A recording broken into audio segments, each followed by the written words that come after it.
তো চিনিকে নিয়ে কোথাও বেরোনোর হলে না ওকে রেডি করাতে প্রচন্ড ঝামেলায় পড়তে হয় আমাকে। আবার যদি বাড়িতে মা না থাকে তো আরো এক ঝামেলায় পড়ি।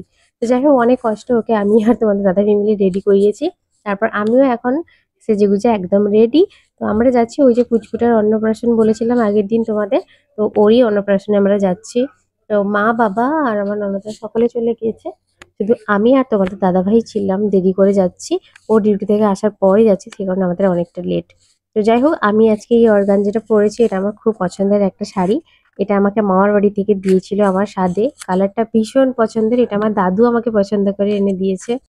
তো শাড়িটা পরে আমাকে কেমন লাগছে তোমরা কমেন্ট করে কিন্তু অবশ্যই জানিও। তো চলে এসেছি প্রায় কাছাকাছি, বাড়ি থেকে খুব একটা দূরে নয়, সেই কারণে তাড়াতাড়ি এসে গেছি।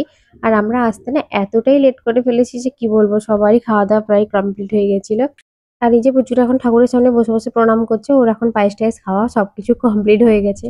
আমরা আসতে এতটাই লেট করে ফেলেছি। তো যাই হোক তারপর আমরা বসে গেলাম প্রসাদ খেতে আর খাওয়া দাওয়া করে বাড়ি চলে আসি।